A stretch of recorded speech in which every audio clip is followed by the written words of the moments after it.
Hello and welcome to this review of the Nizo app. So the Nizo app is quite interesting because it's a videography app where it films, but it also allows you to edit within the app. When you open the app, you get this film strip already there. This is the tutorial film strip.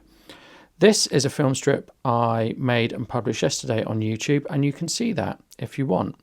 So let's start a new film strip and I can show you how the Nizo app works.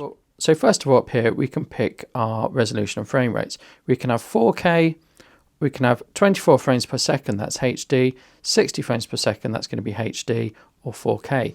So 4K, I think, is in 24 frames per second. Here we have our settings and we're in auto. And what we can do is we can just change in auto the type of presets we use. So if I go down here, you can see we're in black and white. So you can see here, this is black and white, although I'm not showing it very well. What we can also do is we can get off auto and we can go into manual and we can adjust the ISO. We can adjust the shutter angle. So it doesn't do shutter speed, it does shutter angle. I normally like 180-degree shutter angle. And we can adjust the white balance as well. So all these things are available in manual. Now, when we do a recording, it tells us our recording time, but then once we've done that, we can see the thumbnail here, and then we can go in and edit it. So you can record lots of clips together and then edit the thumbnail. And editing is fairly basic. We can adjust the in and out points for a clip.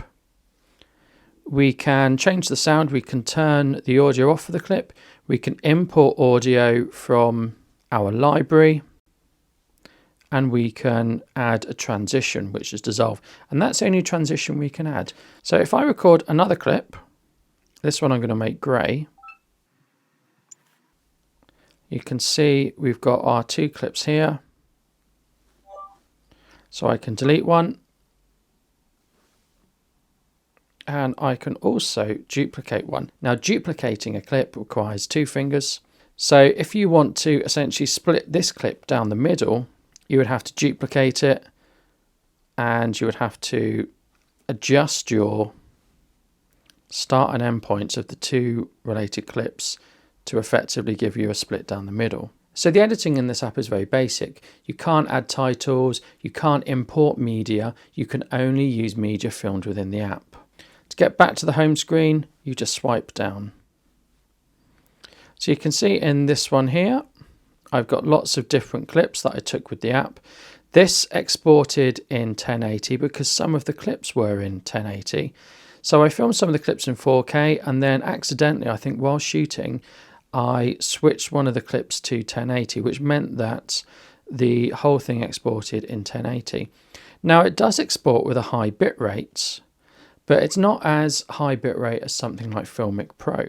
So this app does make you think differently about editing video footage. What's really good is you can very quickly film footage, have a look at editing it, and then film a bit more if you want to.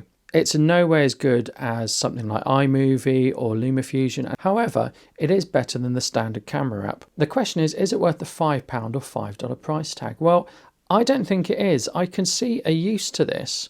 But I would use this app more for Instagram stories or something short. I wouldn't use this necessarily for making YouTube clips. And the reason is the editing is let down. The editing is very basic and you can't add titles.